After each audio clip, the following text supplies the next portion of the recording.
പാപനാശത്ത് കണ്ടെയ്നറിൽ നിന്നും തീരത്തടിഞ്ഞ മാലിന്യങ്ങൾ നീക്കം ചെയ്തിട്ടില്ല.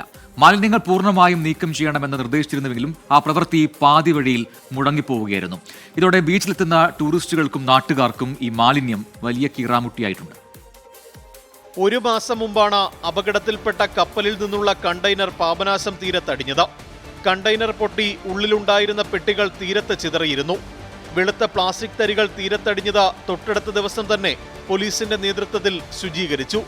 എന്നാൽ 2 തടിപ്പെട്ടികളിലുണ്ടായിരുന്ന വസ്തുക്കൾ തീരത്തുപേക്ഷിക്കുകയായിരുന്നു.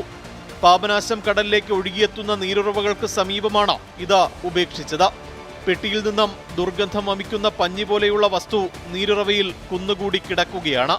ഇവിടെ ഒരുപാട് സാധനങ്ങൾ ഇവിടെ വന്ന് ഈ പാപനാശനം കടപ്പുറത്ത് ഇരുന്നും കുടുംബശ്രീ പ്രവർത്തകർ ഉൾപ്പെടെയുള്ള ആൾക്കാർ അത് ക്ലീൻ ചെയ്തെങ്കിലും നമ്മുടെ ഈ തോട്ടിലായിട്ട് കുറേ സാധനങ്ങൾ 2-3 ബോക്സ് സാധനങ്ങൾ അവിടെ തോട്ടിൽ കിടന്ന് ചീഞ്ഞ് ഈ ഒട്ടനവധി ടൂറിസ്റ്റുകളും അതുപോലെ തന്നെ ബലിതർപ്പണത്തിന് വരുന്ന ആൾക്കാരും എത്തുന്ന സ്ഥലമാണ്.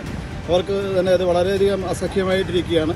വർക്കല നഗരസഭയിലെ ശുചീകരണ പ്രവർത്തകർ തീരം ശുചീകരിച്ചപ്പോഴും ഇവ നീക്കം ചെയ്തില്ലെന്നാണ് പരാതി.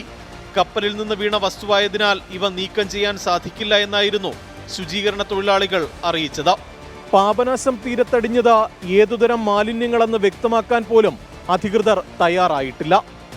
ദുർഗന്ധം വമിക്കുന്ന വസ്തുക്കൾ പാപനാശം തീരത്ത് നിന്ന് അടിയന്തരമായി നീക്കം ചെയ്യണമെന്നാണ് വിനോദസഞ്ചാരികളുടെയും നാട്ടുകാരുടെയും ആവശ്യം.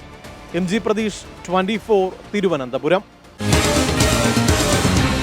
പൊതുജനം കഴുതയല്ല സാർ. പൊതുജനം കഴുതല സാർ എന്ന പരിപാടിയുടെ ഇന്നത്തെ അധ്യായം